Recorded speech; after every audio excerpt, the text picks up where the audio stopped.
your pencils ready. We'll give you the grids for heat number 2 in the midgets. On pole position, starting from grid position 1, it is Nathan Howard, another one doing double duty tonight. He'll be racing in the F2 midget as well. Alongside of Nathan will be car number 54C, another visitor from Christchurch, and that is Jack Lowe. Grid position 3, Brock Maskovich in the 5A, and alongside of him, Ryan O'Connor in the 98A, part of the Harper Leonard stable.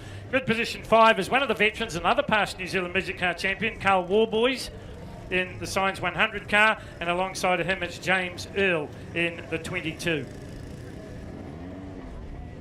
Just going to have a break with the grids. I think Graham's ready to do a piece on the track, down on the track. Have a look at the big screen if you can.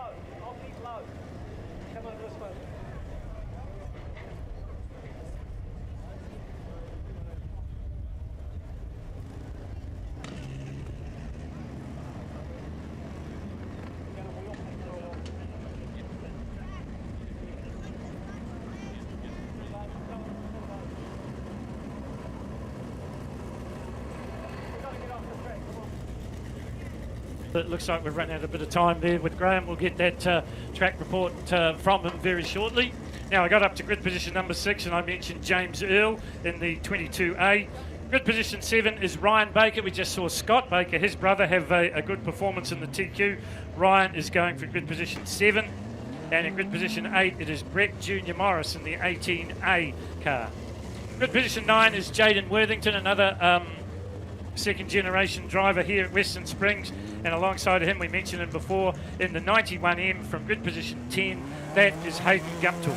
Grid position 11 is Morgan McHugh in the 12A, and alongside of him in grid position 12, Troy Jeffries in the 46. He had his debut here at opening night here at Lucas Oil Western Springs.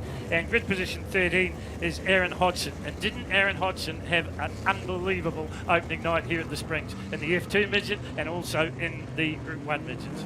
It was absolutely stunning in that Mitch Osborne number 10 F2 car in that feature race, Phil, and it was so good to see him jump straight out of that and obviously carry that momentum over into the main game.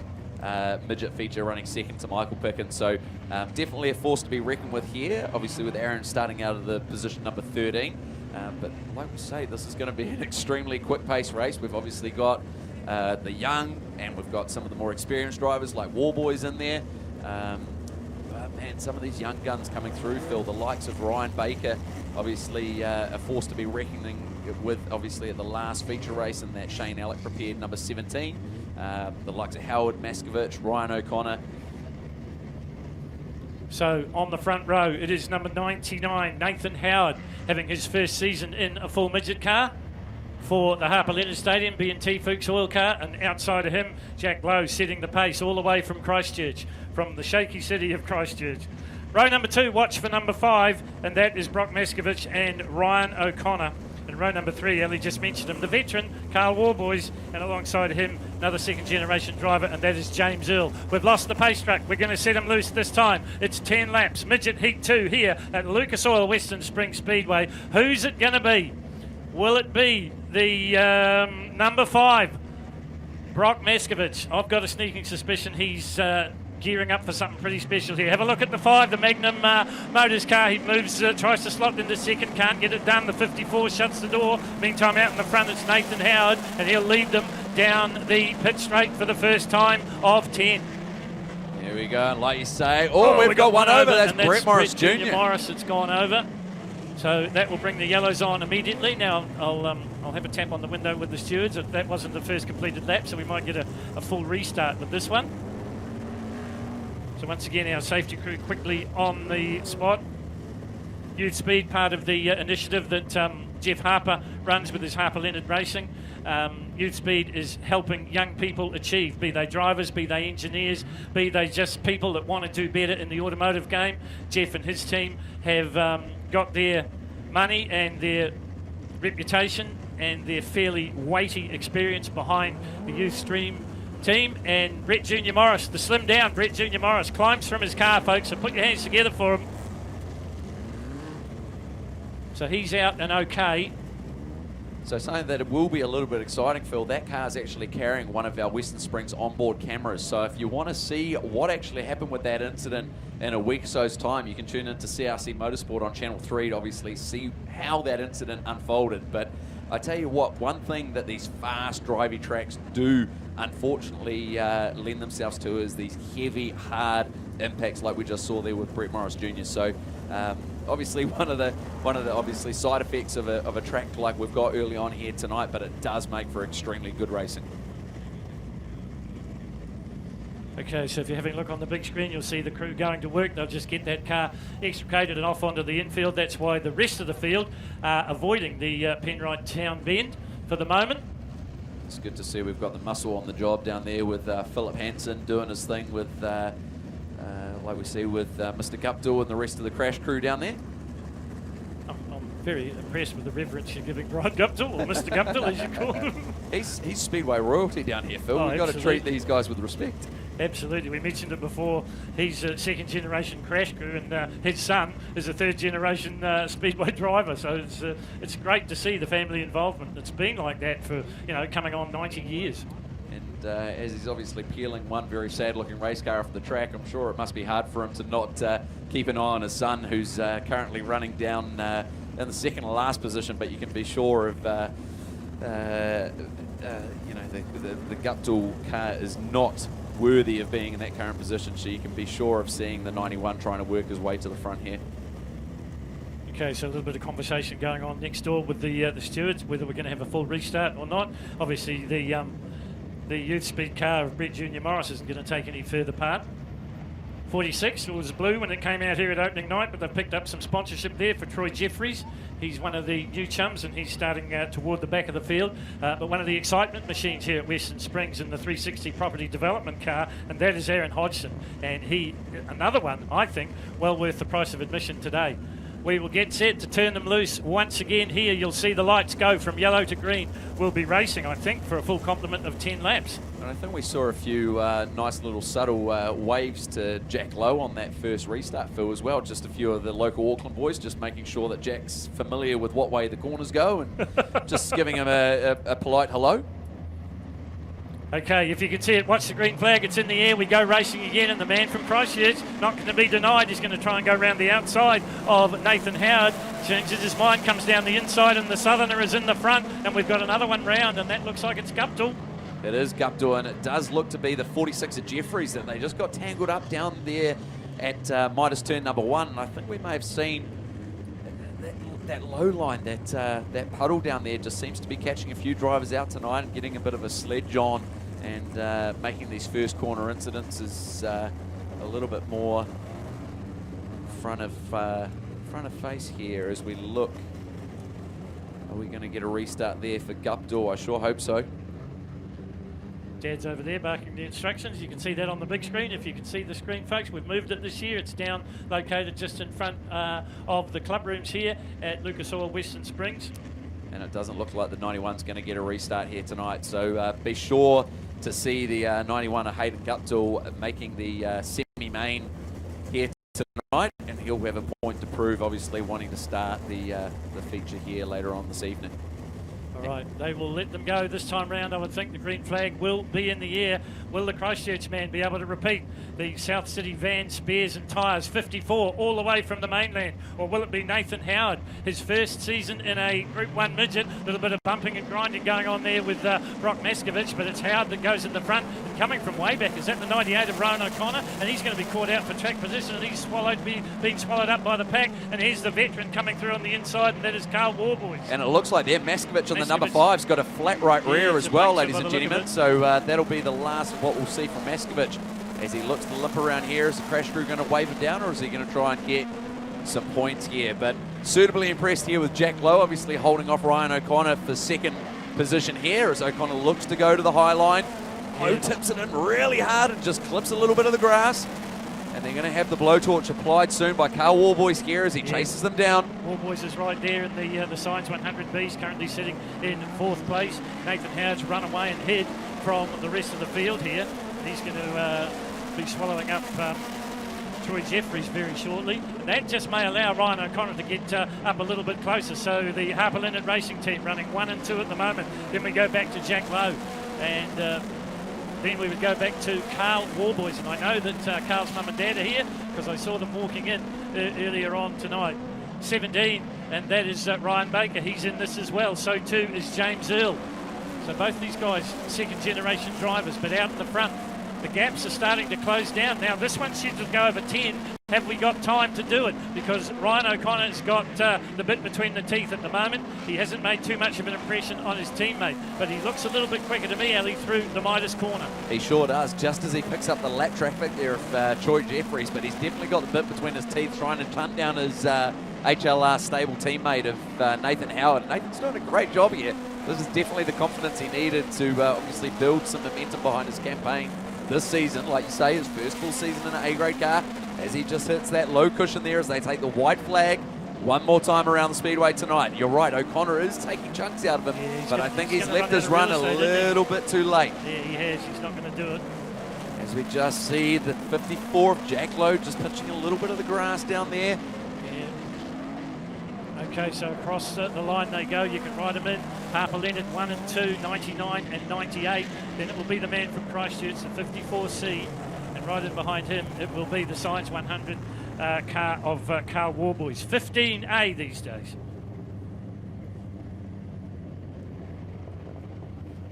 So plenty of action still to come here at Lucas Oil Western Springs as we get set for the first of the Salter Cartridge Sprint Car Stampede. Graham's sprinting over here to us at Town Bend. He's going to get this track report done if it kills him, I think. So the ambassador here at Western Springs just waiting for his cameraman to get into position. And this guy has forgotten more than most of us will ever know about Speedway. So let's go down trackside and talk with Graham Standring.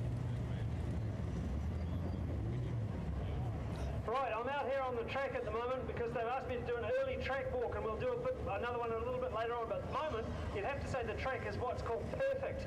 There's the right amount of grip on the surface. If we get our camera guy to come down, this part of the track here still quite soft, so it's got the right amount of grip.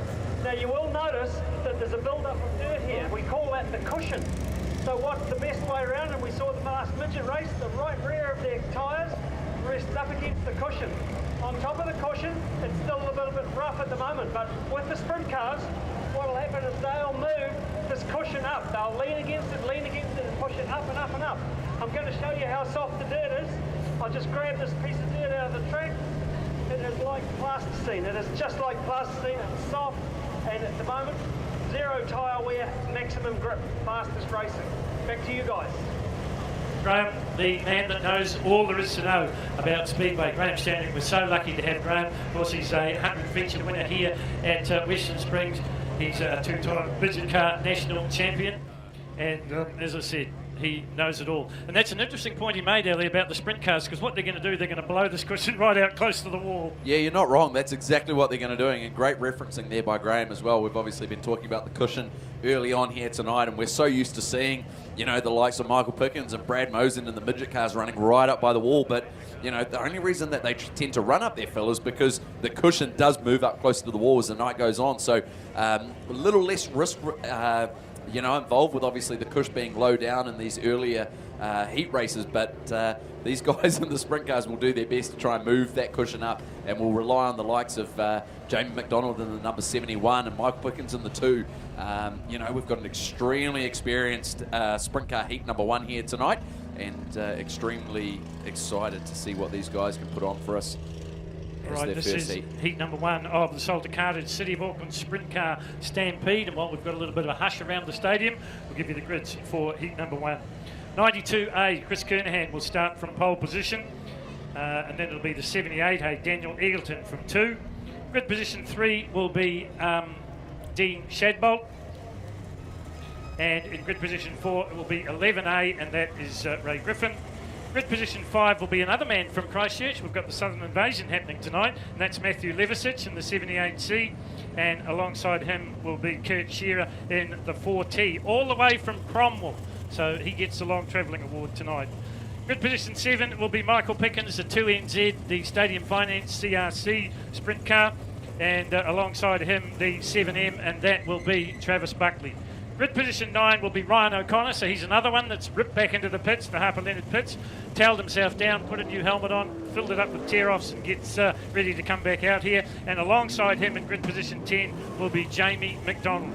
Grid position 11 is Tyler Radovan in the 24A, and alongside him in that brilliantly wrapped number 26, and that is Steve Smith. And if you have a look on the wing, it says it's a wrap.co.nz, and that's one of Steve's sponsors. Grid position 13 will be vacant, and at the rear of the field will be 17H, and he's decided to run rear of the field, and that will be Glenn Mitchell. That's how they'll line up for heat number 1 in the Salter Cartage Sprint Car Stampede. And everything we've said about the TQs and about the midgets pertains to the sprint cars as well. If you get good finishes, you get good points. If you get good points, you get a good starting position either in the A main or the B main.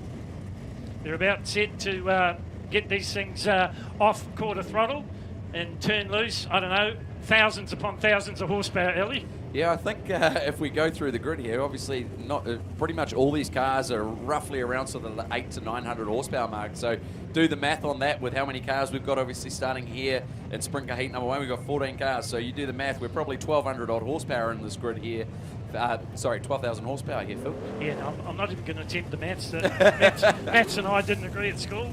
I can tell you without any fear of embarrassment. I got 35 the first time I set school set, and I excelled myself and got 29 the second. So me and maths do not get on at all. As they say, Phil, C's get degrees, mate, and that's why you and I are in the booth here today, I tell you that much.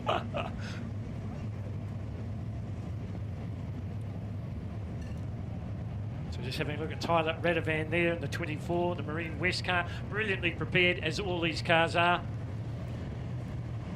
Lucas Oil's Speedway Touareg back on the track. Front row, Chris Kernahan in the 92 as we zoom in on the big screen on the 98 there of Ryan O'Connor.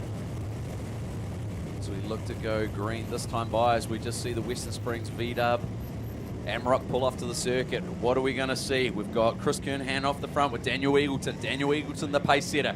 What have we got here in Sprint Car Heat number 1 as we go green? And Eagleton it is that gets the drum as they head down the front straight and into the Midas turn for the first time of 10. So it's Eagleton, another second generation driver in the front. And we've got one the turn 4 round. around. That's the 4T that started out at grid position number 6, and that's going to bring out the yellow.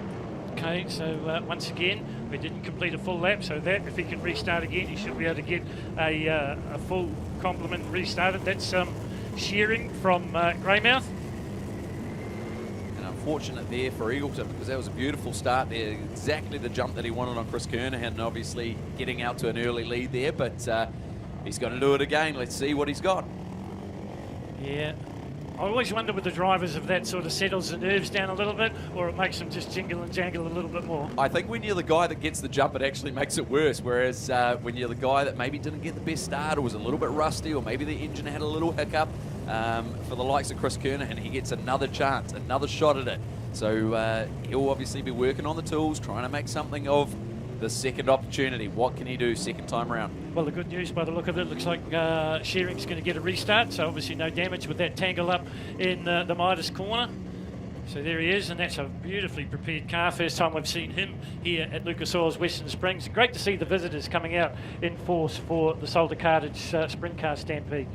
Well, you heard Ellie mention it. Are the nerves jingling and jangling? Is the heart rate well over 120 for Daniel Eagleton? Because he's getting set to do it all again. He's on the outside in the NZ Mount Shop, number 78. Inside of him is the 92, and that is Chris Kernahan. Kernahan might have learnt a little bit from that first restart. He might just go a little bit early. We'll wait and see as they come out of Penrite and head down the trade zone. Century Battery straight, and once again it's Eagleton that goes into the front. Kernahan goes backwards. That allows Ray Griffin to get up in the second place. Yeah, Ray Griffin and Travis Buckley just gets a big old bike down there in front of the Lucas Oil VIP corporate suite. Not what he wanted early on.